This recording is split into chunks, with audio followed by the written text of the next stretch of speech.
Welcome to Through the Bible via FEBC Radio.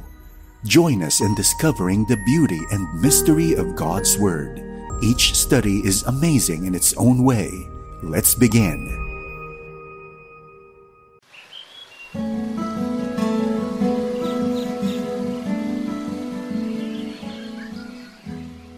Isa sa katangian nating mga Pilipino ay ang pagkakaroon ng malapit na ugnayan sa ating pamilya. At ang ugnayan na ito ay mapapatunayan lalo na sa panahon ng kagipitan. Sa aklat ng Lucas, binigyang diin ng may akda ang talaan ng angkang pinagmulan ng Panginoong Hesus. Ang maingat na pagtatala ng salinlahing ito ay nagpapakita kung gaano kahalaga para kay Lucas ang pinagmulan ni Kristo. Kaibigan, mayroon ka bang kaalaman sa salinlahi na iyong pinagmulan? Gusto mo bang malaman ang katangian ng iyong mga ninuno? Narito ang paksang ating matatagpuan sa 3 kabanata ng Lucas, talatang 9 hanggang 38. Ang mensahe sa oras na ito ay ihatid sa atin ni Pastor Dan Abangco. Dito lamang po sa ating programang Ang Paglalakbay. Isang mapagpalang araw ang sumenyo mga kaibigan at mga tagapakinig ng atin pong palatuntunan. Nawa ay nasa mabuti kayong kalagayan at handang matuto at makinig ng salita ng Panginoon. Ako po si Pastor Dan Abangco. Samahan po ninyo ako at tayo ay mag-aral sa banal na salita ng Panginoon. Patuloy po nating lakbayin ang buhay at ministeryo ng Panginoong Hesus. Basahin po natin ang nasusulat sa Lucas 3 kabanata, talata 9 na ganito ang sinasabi. Ngayon pa lamang ay nakalagay na ang palakol sa ugat ng mga punong kahoy, kaya't ang bawat punong kahoy na di mabuti ang bunga ay pinuputol at itinatapon sa apoy. Noong kapanahunan ni Juan Bautista, ang mga punong hindi nagbubunga ay itinuturing na walang pakinabang. Sinisibak sila at ginagawang panggatong. Matindi ang mensaheng dala ni Juan. Ito ay tungkol sa paghuhukom. Ito ang ipinag-utos sa kanya ng Diyos. Ang paghuhukom ng Diyos ay bahagi ng kabuuan ng mensahe ng Diyos sa atin. Kinakailangan itong mapakinggan ng Israel dahil sila'y naging bayan na hindi mabunga. Ganoon din ang babala ng Panginoong Hesus para sa iglesia at para sa bawat mananampalataya na hindi nagiging mabunga. Ano nga ba ang bunga na inaasahan ng Diyos sa atin? Pakinggan natin ang paliwanag sa mga susunod na talata. Sa talata 10 hanggang 11 ay ganito po ang sinasabi. Tinanong siya ng maraming tao, kung gayon, ano ngayon ang dapat naming gawin? Ipinapaliwanag ni Juan Bautista na ang mga Israelita ay namumuhay para sa sarili at hindi nila sinisikap na ibahagi ang kanilang mga biyaya at pagpapala sa iba. Sa talata 12 hanggang 13 ay ganito naman ang ating mababasa. Dumating din ang mga maniningil ng buwis upang magpabautismo at sinabi nila sa kanya, Guro, ano ang dapat naming gawin? Ang mga maniningil ng buwis ay kilala sa kanilang kasakiman. Labis silang magpatong sa halaga na dapat nilang singilin. Kinakamuhian sila ng kanilang pamayanan. Ngunit pinag-isipan nila ang mga sinabi ni Juan. Ano ang dapat naming gawin? Tanong nila. Pati sila ay nanampalataya sa Panginoon. Sa talata 14 ay ganito naman po ang sinasabi. Tinanong din siya ng mga kawal, at kami, anong dapat namin gawin? At sinabi niya sa kanila, huwag kayong manghihingi ng salapi kanino man sa pamamagitan ng dahas o maling paratang at basihan kayo sa inyong sahod. Ang pahayag ni Juan ay makatotohanan, madaling maunawaan at para sa iba't ibang uri ng mga tao. Si Juan ay nangusap sa mga kawal na kadalasan ay kabahagi sa marahas na gawain, ngunit kahit kawal ay maaaring sumunod sa Diyos. Kung ikaw ay alagad ng pahayagan, radyo o telebisyon, kailangang hayag si Kristo sa iyong paglilingkod. Dapat katotohanan ang layunin ng iyong paghahayag, hindi ang kumita ng salapi. Ang Diyos din ay dapat maitaas sa ating mga tahanan. Kung ikaw ay isang ina ng tahanan, dapat maihayag siya sa pangangalaga mo sa iyong tahanan. Sa pamamagitan ng iyong gawa at pamumuhay, nakikilala kung sino ka talaga. At sa mga tunay na nananampalataya kay Kristo, dapat hayag si Kristo sa ating isip, sa ating salita at sa ating gawa. Ito ang bunga na inaasahan ng Diyos sa Israel at pati sa mga nais sumunod sa Diyos. Sabi nga sa Mateo 7:20, kaya't makikilala ninyo sila sa kanilang mga bunga. Samantalang ang mga tao'y naghihintay, nagtatanong ang lahat sa kanilang mga puso tungkol kay Juan kung siya ang Kristo. Sumagot si Juan at sinabi sa kanilang lahat, binabautismohan ko kayo ng tubig. Subalit dumarating ang higit na makapangyarihan kaysa akin. Ako'y hindi karapat-dapat magkalag ng panali ng kanyang mga sandalyas. Kayo'y babautismohan niya sa Espiritu Santo at sa apoy. Nasa kamay niya ang kanyang kalakay upang linisin ang trigo sa kanyang kamalig, subalit susunugin niya ang dayami sa apoy na hindi mapapatay. Ipinaliwanag ni Juan na hindi natatapos sa kanya ang pahayag ng Panginoon. May susunod pa na mas dakila kaysa kanya. Ang layunin ng kanyang pahayag ay upang ihanda ang mga tao sa pagdating ng Mesiyas.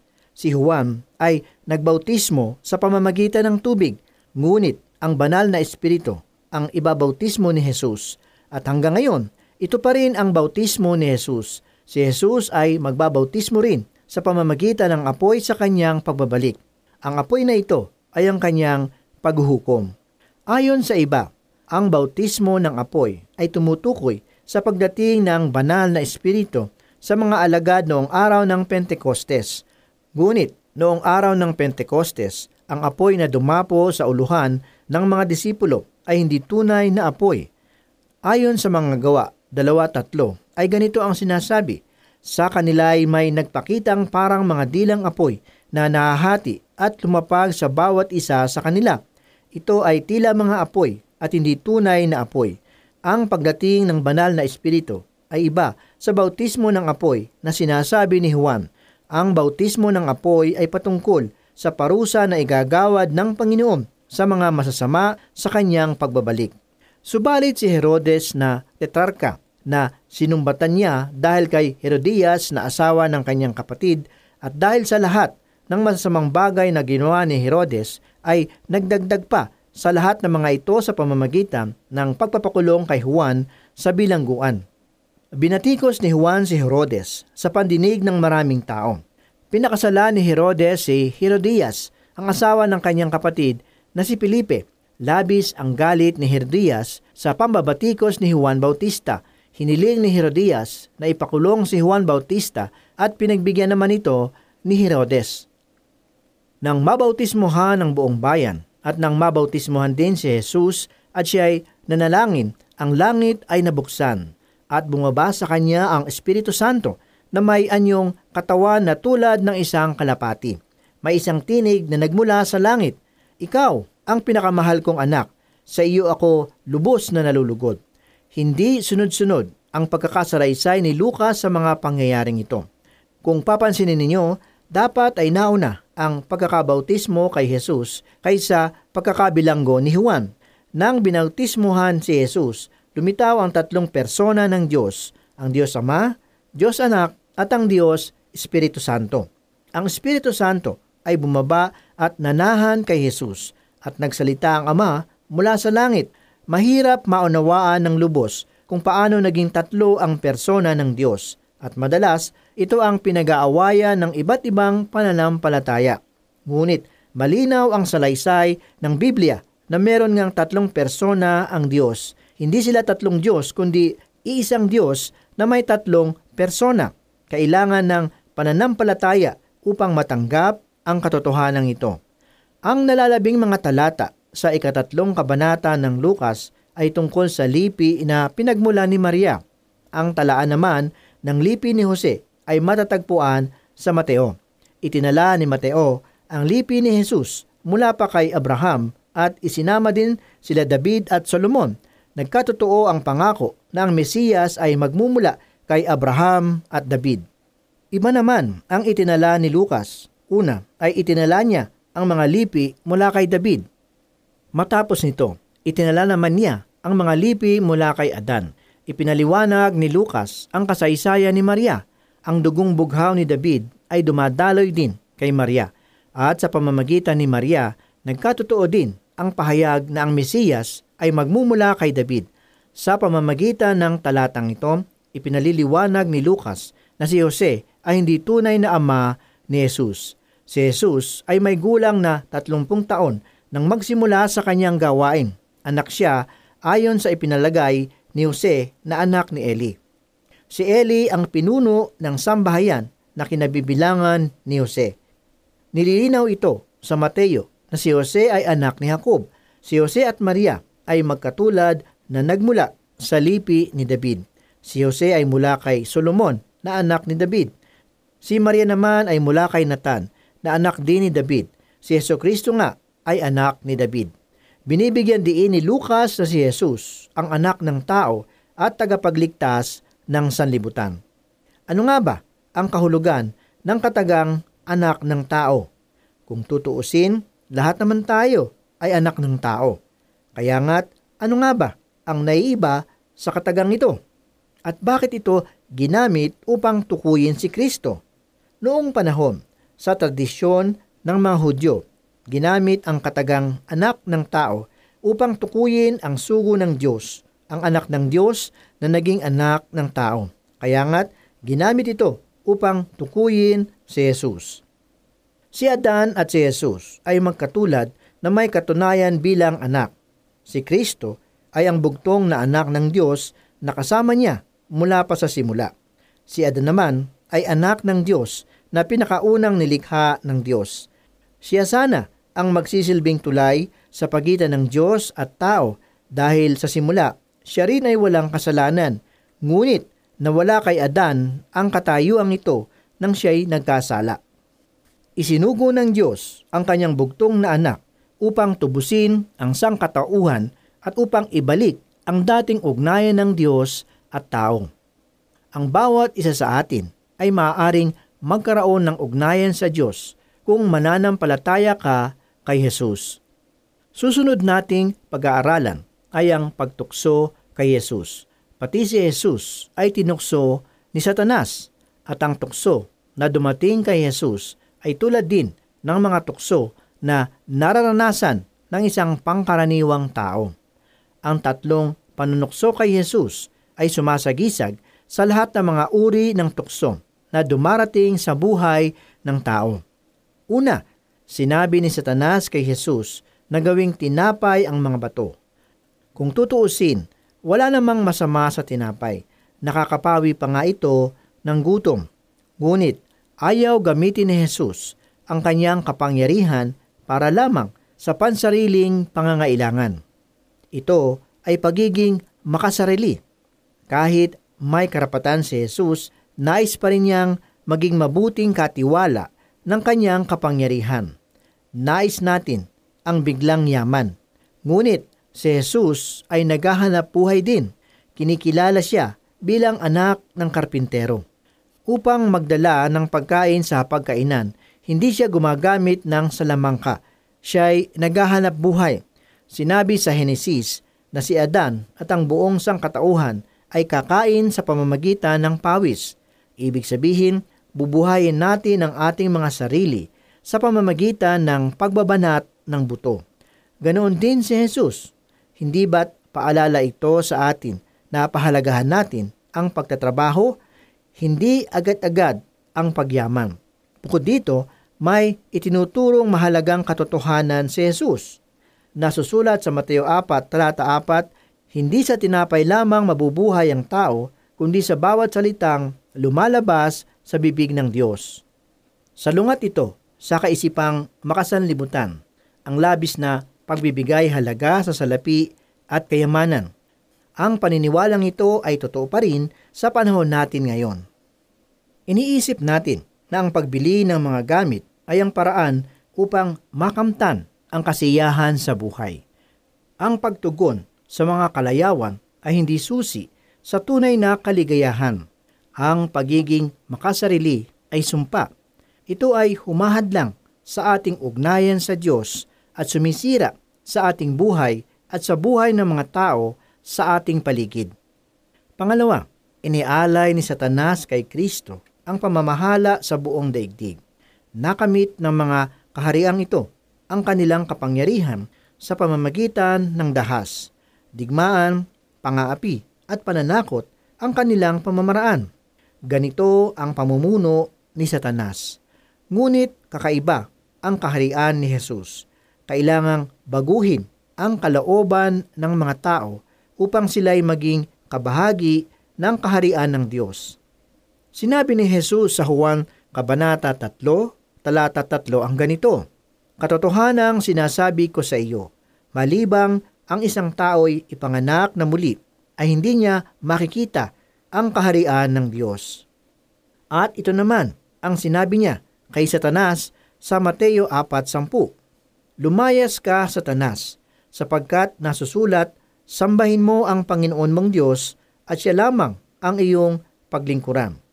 Sinabi rin ni Apostol Pablo sa 2 Korinto, Kabanata 10, talatang 5 ang ganito, "Aming giniba ang mga pangangatwiran at bawat palalong hadlang laban sa karunungan ng Diyos at binibihag ang bawat pag-iisip upang sumunod kay Kristo." Ang ikatlong, pinagsabihan ni Satanas si Jesus na tumalon mula sa tuktok ng templo. Ito ang pinakamabisang paraan upang pahangain ang mga tao at patunayan sa kanila na makapangyarihan nga siya.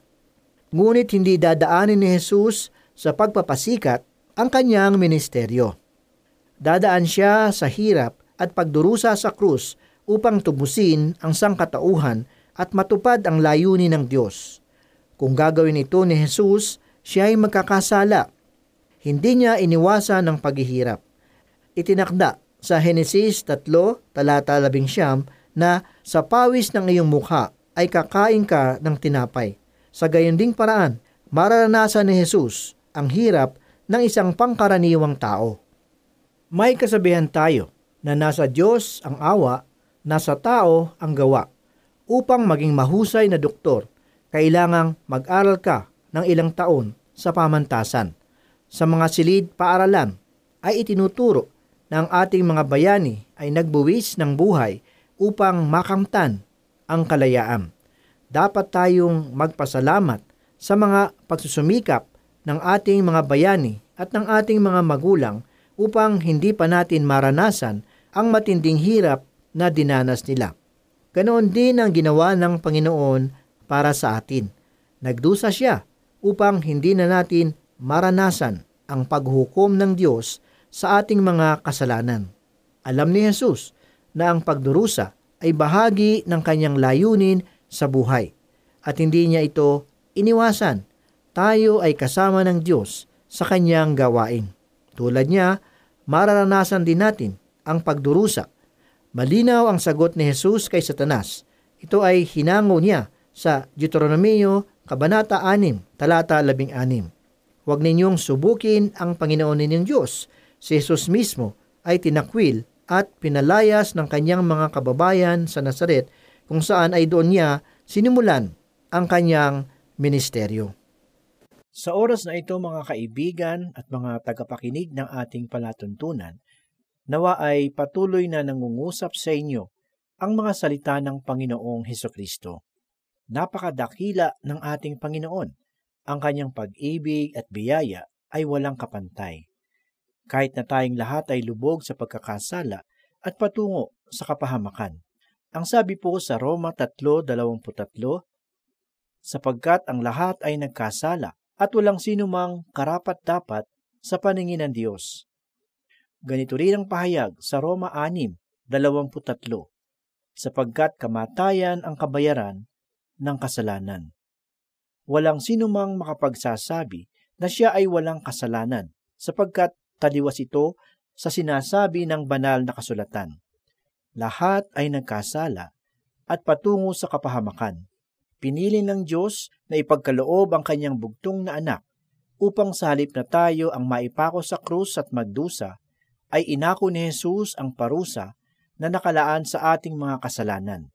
Ang sabi po sa Juan 3:16 ay ganito, "Gayon na lamang ang pag-ibig ng Diyos sa sanlibutan, kaya ibinigay niya ang kanyang bugtong na anak upang ang sumampalataya sa kanya ay hindi mapahamak, kundi magkaroon ng buhay na walang hanggan.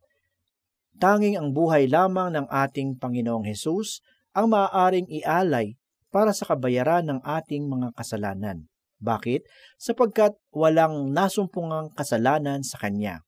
Ganito po ang sinasabi sa Hebreo 7:25-27.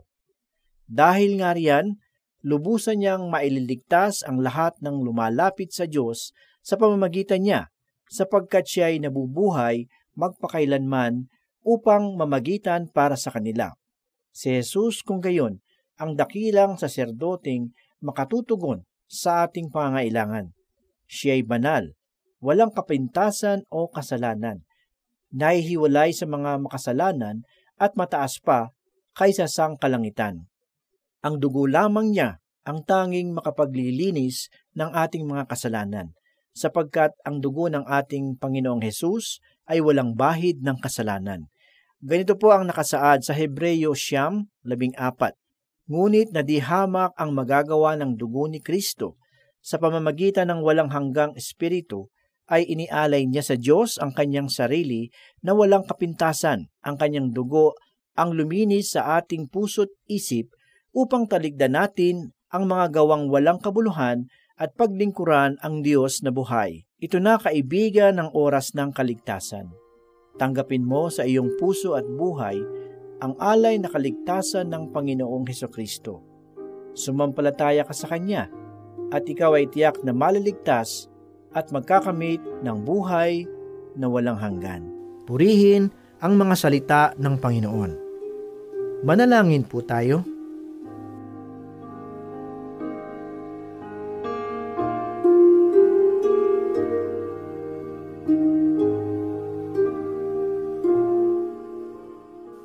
O Diyos na buhay at makapangyarihan sa lahat, marami pong salamat, Panginoon, sa mga oras na ito.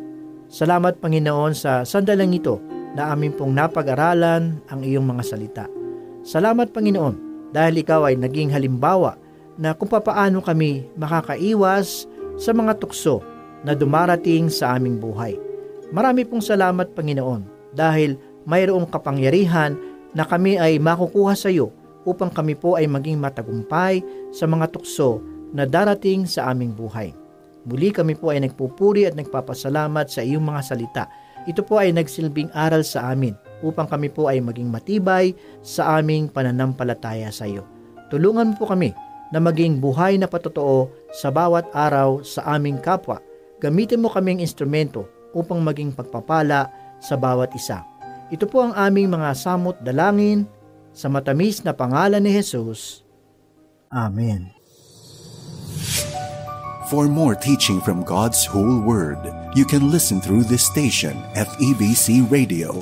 For questions, comments, Bible requests, or learning resources, email us at bzasinfo@febc.ph. This is Through the Bible. See you again for more learning on the next episode.